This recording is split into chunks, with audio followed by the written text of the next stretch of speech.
Maka jalan untuk mengenal akan dirinya itu, supaya kita bisa berjumpa dan bersua dengan dirinya, keluar kita dari diri kita. Hilangkan keakuan diri yang merasa diri kita ini wujud dan yang bersifat itu. Kalau telah keluar keakuan diri kita, yang merasa diri kita ini wujud dan bersifat, disitulah sebenar-benarnya bahwa diri kita itu telah mati akan kesadaran diri kita ini yang merasa kita ini ada dan bersifat itu. Bahwa diri kita ini Bapak Ibu, sejak mula adanya diri kita nggak pernah ada. Kapan diri Bapak Ibu sejak mula adanya tidak pernah ada? Sejak Allah itu menyatakan dirinya innani anallah la ilaha illa ana. Aku ini adalah Allah. Tidak ada yang wujud dan tidak ada yang nyata dan bersifat awal akhir zahir dan batin. Illa ana. Melainkan akulah yang benar-benar wujud. Akulah yang benar-benar bersifat. Akulah yang awal akhir zahir dan batin, kata Allah. Maka sejak Allah menyatakan dirinya wujud, sejak itulah sebenarnya diri kita nggak pernah ada, sejak dahulunya, sekarang, dan yang akan datang. Yang ada sejak dahulunya, sebelum adanya kehidupan ini dan sebelum adanya yang ada ini. Maka Allah lah yang lebih dahulu ada sebelum adanya yang ada dan sebelum adanya kehidupan ini. Bahkan jauh sebelum itu. Sebelum adanya kata-kata ada. Sebelum adanya kata-kata kehidupan itu, Allah sudah lebih dahulu ada sebelum kata itu ada. Di situ letaknya Allah tuh qiyamuhu binafsihi. Maka Allah lah yang wujud, Allah yang ada. Sejak dahulunya, sekarang, dan yang akan datang. Kita nggak pernah ada Bapak Ibu. Kalau kita sudah paham bahwa diri kita tidak ada,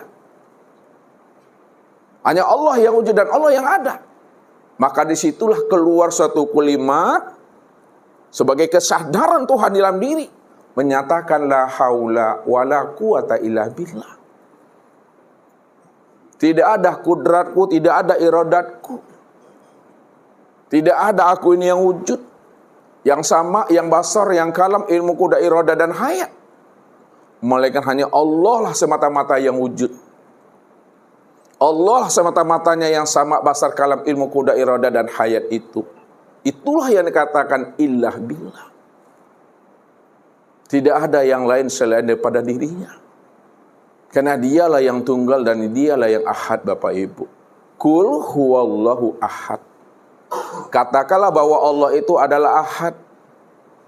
Ahad itu maknanya adalah esa. Esa itu maknanya tunggal yang tiada berbilang. Tunggal yang tiada berbilang itu maknanya hanya dia satu-satunya. Dia satu-satunya itu maknanya tidak ada diri yang lain selain daripada dirinya. Dialah yang wujud semata-mata. Kalau dia yang tunggal, satu, tiada berbilang, dia hanya satu-satunya. Tidak ada diri yang lain selain daripada dirinya. Lalu siapa diri Bapak Ibu ini? Maka diri Bapak Ibu inilah yang dikatakan tajalli min tajaliyatillah. Kenyataan untuk memandang nyatanya akan dirinya. Kalaulah diri Bapak Ibu ini kenyataan untuk memandang nyatanya akan dirinya, maka inilah yang dimaksud wujudullah. Nyatanya wujud Allah itu. Karena memang tidak ada wujud yang lain selain daripada dirinya. Kalau masih ada diri yang lain selain pada dirinya, berarti telah ada dua wujud. Kalau telah ada dua wujud, telah ada dua Tuhan. Nah, situlah tanya syirik itu. Padahal Allah itu ahad. Tunggal yang tiada berbilang. Kalau hanya dia yang tunggal, dia yang esa satu-satunya, mestinya tidak terpandang ada wujud yang lain selain daripada dirinya. Suatu contoh Bapak Ibu, Ustaz menghantarkan paham ini. Karena ilmu ma'rifat itu diantarkan dengan bahasa kias dan perumpamaan. Ya, supaya kita mudah meresapi di dalam kolbu kita ini. Kalaulah di dalam ini telah dipenuhi namanya permen Bapak Ibu, permen dalamnya, ya. Udah penuh dalamnya permen. Bisakah Bapak Ibu menemui, ya, namanya kacang di dalamnya. Bisakah Bapak Ibu menemui sesuatu ya di dalam tempat ini namanya kacang? Bisa Bapak Ibu? Kenapa Bapak Ibu tidak mampu menemui kacang di dalam tempat ini yang isinya permen ini? Apa jawabannya Bapak Ibu? Karena tempat ini memang sudah dipenuhi oleh kacang, oleh permen. Kalaulah tempat ini sudah dipenuhi oleh permen namanya, tentu Bapak Ibu tidak akan pernah mampu melihat sesuatu yang lain selain daripada permen di dalamnya ini. Ini contoh aja. Ya, kalau di dalam ini permen, tidak bisa kita mencari sesuatu di dalamnya. Yang namanya kacang, yang namanya jagung, yang namanya yang lain lah. Kenapa? Karena memang di dalam ini isinya permen. Apa maksud Ustadz ini? Kalau Allah cuma yang wujud, Allah cuma yang ada, Allah cuma satu-satunya.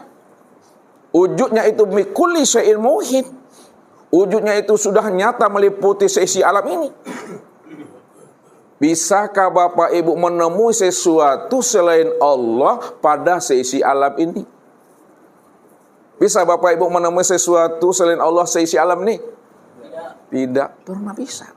Kenapa Bapak Ibu tidak mampu menemui sesuatu selain Allah seisi alam ini? Karena memang dia cuma satu-satunya. Kalau dia cuma satu-satunya, maka disitulah rahasianya bahwa dialah yang wujud pada segala yang ada, dan segala yang ada itulah nyatanya akan dirinya. Karena dia cuma yang ada. Nah, kalau dihantarkan dengan bahasa berkias, ya, bahwa alam dirimu itu tiada lain adalah bentuk lain daripada rupa diriku.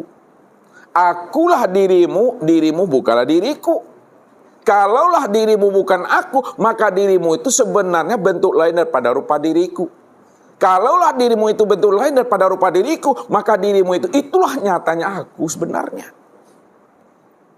Maka disitulah Allah menjelaskan bahwa dirinya itu lebih nyata dari segala yang ada, lebih nyata dari segala yang wujud. Tapi kenapa manusia kita ini tidak mampu memandang Allah yang wujud dan yang nyata pada segala yang ada ini? Itu disebabkan karena dirinya tertipu memandang bentuk dan rupa Bapak Ibu. Ketika beras sudah menjadi nasi, tak mampu kita memandang beras yang wujud dan nyata pada nasi itu. Sebenarnya, mestinya ketika Bapak Ibu memandang nasi, maka yang terpandang itu adalah beras. Apa sebabnya ketika kita memandang nasi yang terpandang itu adalah beras? Karena nasi itu adalah bentuk daripada rupa beras itu sendiri. Namun dalam hal menghantarkan kaji Bapak Ibu, dalam hal menghantarkan ilmu dan pemahamannya, jangan dikatakan beras itu nasi dan jangan pula dikatakan nasi itu adalah beras. Beras, sebutlah beras, nasi, katakanlah nasi. Maka disitulah nasi tidak boleh dia mengatakan pada lisannya, aku ini adalah beras. Tak boleh. Walaupun hakikatnya nasi itu adalah bentuk dan rupa nyatanya beras itu sendiri. Ini mesti dipahami. Makanya pandangan zohir nampak nasinya, pandangan batin tampak berasnya. Kenapa kita tidak mampu memandang wujud nyatanya Allah? Karena kita ini tertipu memandang bentuk dan rupa. Padahal segala bentuk dan rupa itu, itulah wujud nyatanya akan diri Allah itu. Ya. Ustaz antarkan lagi contoh Bapak Ibu untuk mendekatkan pemahamannya. Kenapa anak kita tidak mampu memandang kaca pada gelas? Karena anak kita itu sudah tertipu memandang bentuk dan rupa. Kalau kita ingin mengajarkan kepada anak kita bagaimana dia mampu memandang pada gelas itu, maka pecahkanlah gelas itu. Ketika bentuknya telah pecah, bentuknya telah hapus, maka barulah anak kita itu mampu memandang kaca yang sebenar-benarnya. Itu maknanya, kalau kita ingin melihat Allah, ingin menyaksikan Allah, maka fanahkanlah wujud kita. Hapuskanlah wujud kita yang merasa kita ada dan yang merasa kita ini bersifat. Kalau pada gelas dipecahkan, kalau pada manusia itu fanahan. Sebab Allah katakan apa? Bila engkau adalah engkau, maka engkau tak kenal aku. Bila engkau bukanlah engkau, engkau pasti mengenal aku. Itu maknanya. Bila engkau adalah engkau, maka engkau tak kenal aku. Kalau engkau merasa engkau yang wujud, engkau yang sama, engkau yang basar, engkau yang kalam, engkau yang ilmu kuda, iradah dan hayat, pasti engkau tak mengenal aku. Karena yang sebenar wujud itu ya aku. Kalau aku yang wujud, maka aku yang sama itu. Aku yang basar, aku yang kalam, aku yang ilmu, aku yang kudra, aku yang roda, dan aku yang hayat. Dan bila engkau bukanlah engkau, pasti engkau kenal akan aku. Bila engkau tiada wujud dan tiada bersifat, di situlah engkau paham dan mengerti yang wujud dan bersifat itu hanya aku, kata Allah. Maka kita latih pandangan batin kita ini untuk mampu memandang yang tersirat di balik yang tersurat itu. Ini yang diajarkan Allah kepada kita. Kulin zuru mazapis samawati wal ar. Perhatikanlah olehmu, lihat olehmu apa yang tersembunyi di balik langit dan bumi. Allah tidak pernah bertanya, perhatikan olehmu langit, perhatikan olehmu bumi, tidak. Tapi Allah suruh kita itu melihat yang tersirat di balik yang tersurat. Baca, tilik, lihat siapa yang tersembunyi di balik langit dan bumi itu. Siapa pemilik langit dan bumi itu? Allah. Kalau Allah cuma yang wujud, Allah cuma yang ada. Maka langit dan bumi itu, itulah yang disebut namanya kenyataan nyatanya memandang wujud Allah itu. Kenyataan untuk memandang nyatanya akan wujudnya. Karena dia cuma yang ada. Maka usah antarkan tadi. Langit dan bumi itu, alam ini, sesuatu ini bentuk lain daripada rupa dirinya. Kita ini bentuk lain daripada rupa dirinya. Karena dia cuma yang ada. Tak ada diri yang lain selain daripada dirinya. Atau boleh juga dikatakan kita ini adalah satu titik saja atau satu tetes saja dari sebuah lautan. Kalau Bapak Ibu ingin tahu namanya, rasanya, asinnya air laut, tak perlu Bapak Ibu meminum air laut itu keseluruhannya. Takkan kuat Bapak Ibu minumnya, habis umur Bapak Ibu, tidak akan habis juga air laut itu diminum itu. Lalu bagaimana supaya tahunya kita asinnya air laut? Ya, ambillah satu tetes air laut itu, letakkan di lidah kita ini. Kalaulah satu tetes air laut itu diletakkan di lidah, disitulah lidah ini mampu merasakan bahwa air laut yang setetes itu adalah asin. Kalaulah air laut yang setetes yang diletakkan di lidah itu adalah asin, itu artinya bahwa air laut itu keseluruhannya juga adalah asin. Itulah maknanya satu tetes itu bahagian daripada lautan itu. Makna yang sebenarnya.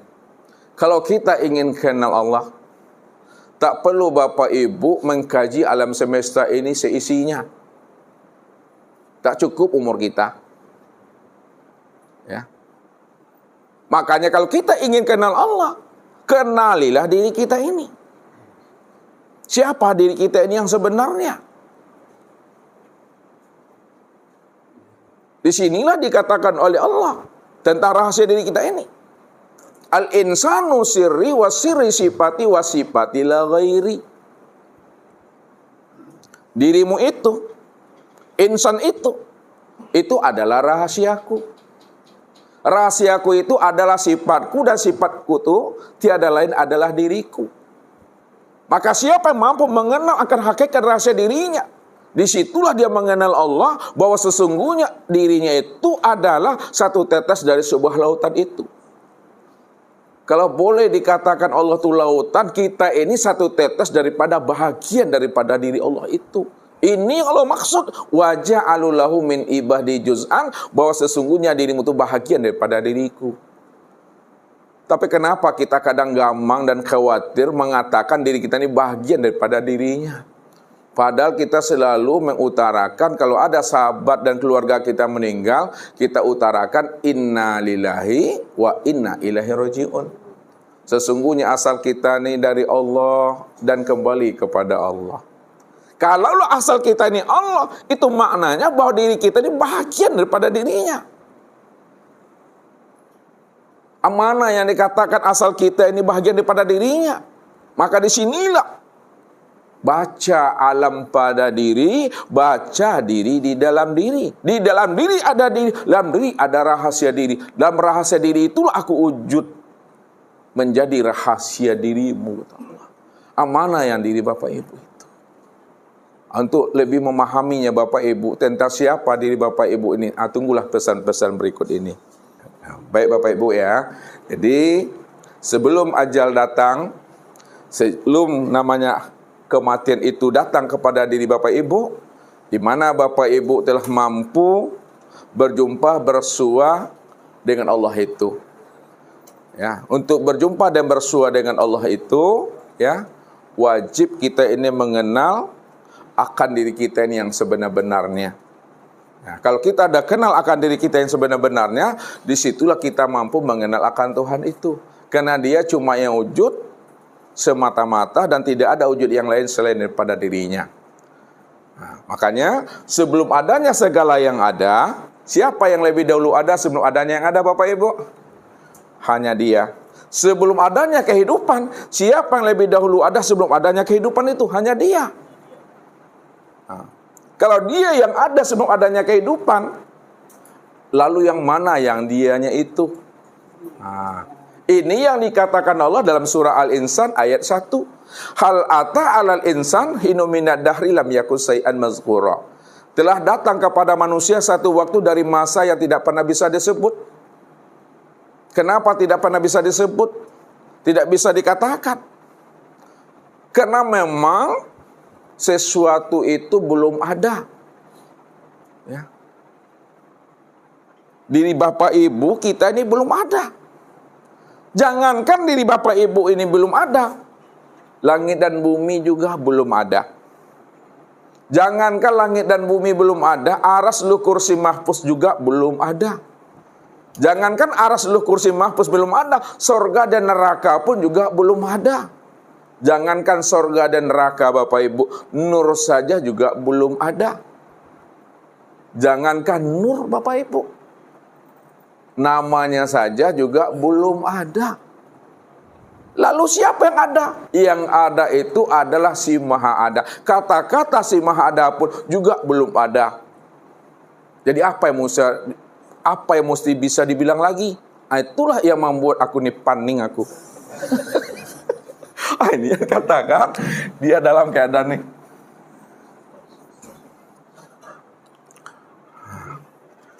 Ya, dalam keadaan kosong.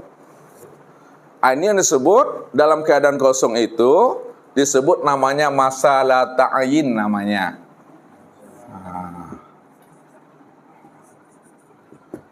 Belum nyata. Atau disebut namanya ya la sautun wala harpun.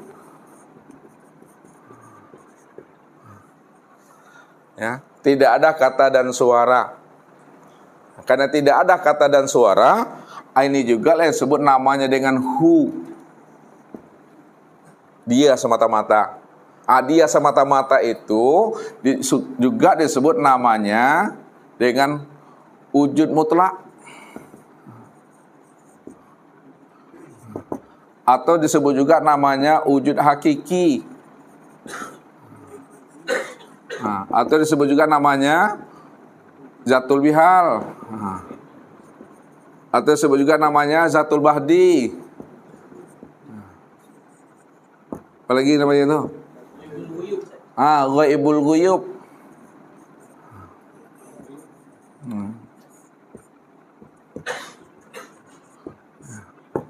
Banyak namanya Bapak Ibu. Ini sebenarnya istilah aja Bapak Ibu. Ya, istilah. Istilah untuk menghantarkan pemahaman bahwa dia itu tidak bisa disebut, tidak bisa diceritakan, tidak bisa diuraikan, tidak bisa dijelaskan. Ya, ini yang disebut namanya kekosongan itu, kehampaan. Walaupun Bapak Ibu kita bilang batin, kosong, hampa, jangan diartikan dia tidak ada. Jangan disebut dia tidak wujud, jangan dikatakan dia tidak nyata. Dia ada, dia wujud, dia nyata, tapi belum bisa dikenal, belum bisa diceritakan. Contoh Bapak Ibu, spidol ini wujud nih, nyata. Nah, kalaulah spidol ini wujud, nyata, terang dan jelas Bapak Ibu, ya. Sekarang Ustaz letak di sini. Bisa lagi Bapak Ibu melihat spidolnya? Bisa atau tidak? Nah, kalau Bapak Ibu tidak bisa melihat spidolnya, pertanyaannya, apakah spidolnya tidak ada? Apakah spidolnya tidak wujud? Apakah spidolnya tidak nyata? Spidol itu tetap wujud, nyata dia. Tapi kenapa Bapak Ibu tidak mampu melihatnya padahal dia wujud, nyata dan terang serta jelas? Halo? Spidol itu kan wujud, nyata, terang dan jelas Bapak Ibu. Tapi kenapa Bapak Ibu tidak mampu memandang spidol yang telah wujud, nyata dan terang itu? Jawabannya apa? Karena dia belum menampakkan dirinya. Baru spidol ini bisa kita lihat, baru spidol ini kita bisa saksikan ketika spidol itu telah menampakkan dirinya, telah menzahirkan dirinya. Ketika dia telah menzahirkan dirinya, barulah kita bisa melihat dan mengenal dirinya itu. Allah itu batin.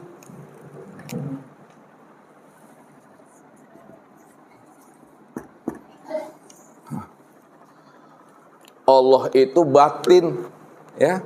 Allah itu betul-betul nyata, wujud. Ya. Kalaulah Allah itu namanya batin, namun jangan Bapak Ibu batin itu dia tidak wujud, batin itu dia tidak ada. Jangan dipahami seperti itu. Dia wujud, dia nyata, dia terang. Kapan dia benar-benar bisa dikenal? Kapan dia benar-benar bisa kita pahami? Setelah dirinya itu menzohirkannya, setelah dirinya itu menampakkannya. Nah, makanya yang batin ini menjadi zohir. Baru batin itu bisa dikenal, baru batin itu bisa kita ceritakan setelah yang batin itu menampakkan dirinya, menzohirkan dirinya, mewujudkan dirinya. Zohir dirinya itu, inilah yang disebut namanya dengan nur.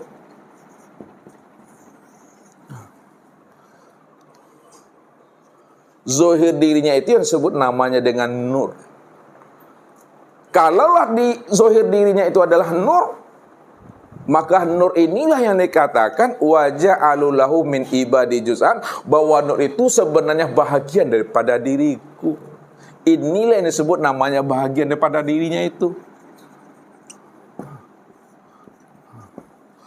Nur inilah yang disebut namanya tajallinya.